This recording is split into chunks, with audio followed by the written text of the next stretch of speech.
E aí, pessoal, tudo certo? Bem-vindos! Hoje a gente vai mergulhar no relatório gerencial do Fator Verita, o VRTA11. Vamos decifrar juntos os números e a estratégia do fundo com base nos dados mais recentes, de julho de 2025. Bora lá? Olha, nosso bate-papo de hoje vai seguir esses 6 pontos bem direto ao ponto. E a gente começa, claro, pelo que todo mundo quer saber: quanto de dividendo caiu na conta. Ok, vamos começar pelos números de desempenho do fundo agora, em julho de 2025. Então, o anúncio de julho foi de 85 centavos por cota, um valor que, para quem já acompanha o fundo, não é nenhuma surpresa, já que ele vem mantendo esse patamar. E olha só esse histórico. A gente consegue ver claramente a consistência do fundo nos últimos 6 meses. Essa estabilidade nos 85 centavos traz uma boa previsibilidade para o cotista, né? Tá, mas 85 centavos é bom, é ruim? Para a gente ter essa noção, a gente precisa olhar para o dividend yield. É ele que traduz esse valor em um percentual de retorno sobre o preço que você paga pela cota. E o número de julho foi bem expressivo, viu?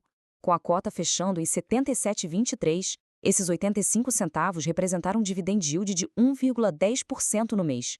Isso dá mais ou menos 102% do CDI, já líquido de imposto, um retorno bem interessante. Agora presta atenção nesse slide porque ele mostra uma coisa muito importante. De um lado, o preço que o pessoal está pagando na bolsa. Do outro, quanto a cota realmente vale, se a gente somar todos os ativos do fundo. Percebe a diferença? Parece que o mercado está dando um desconto. E colocando isso em números, a gente chega num P sobre VP de 0,93. Na prática, isso quer dizer que você está comprando os ativos do VRTA11 com um desconto de quase 8% sobre o valor justo deles.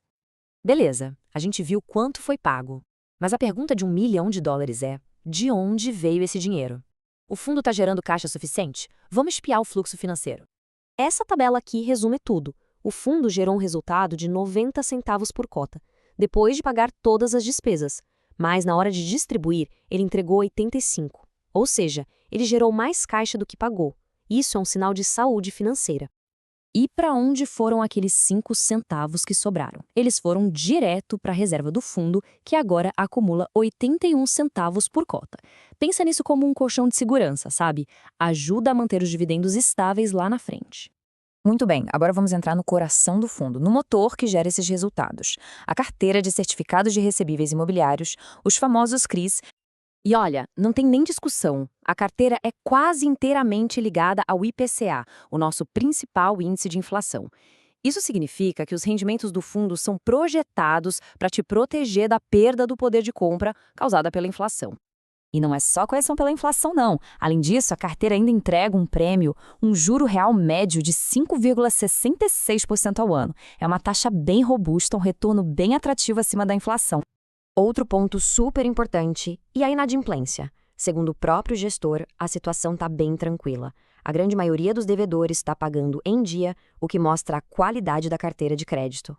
Mas como nem tudo é perfeito, o valor patrimonial da cota sofreu uma queda em julho. O culpado? A tal da marcação a mercado.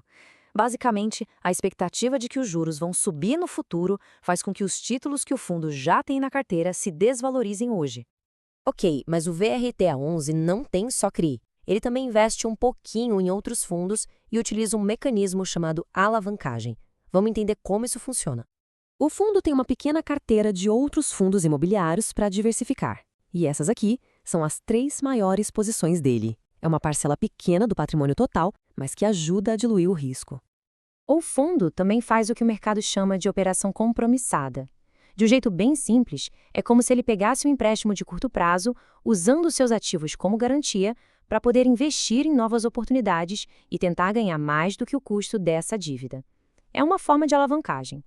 E o mais interessante aqui é a estratégia do gestor. Ele até contratou um pouco de dívida nova em julho, mas quitou um valor bem maior logo no comecinho de agosto. O resultado? O endividamento do fundo caiu. E isso reduz o risco e o custo financeiro para todo mundo.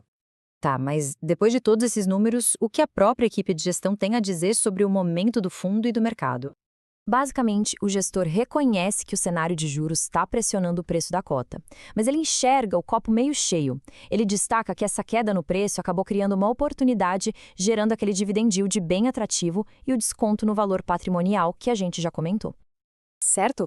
Depois de passar por tudo isso, vamos fazer um resumão? Quais foram os pontos positivos e quais são os pontos que a gente precisa ficar de olho?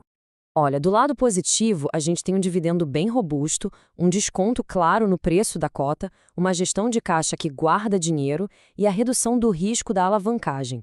Já do lado que exige atenção, a gente tem a sensibilidade do fundo ao cenário de juros, que pode continuar pressionando o preço, e uma dependência bem grande da inflação.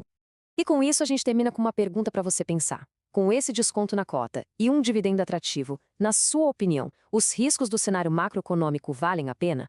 A análise completa, claro, está lá no relatório do Fator Verita. Obrigada pela companhia e até a próxima!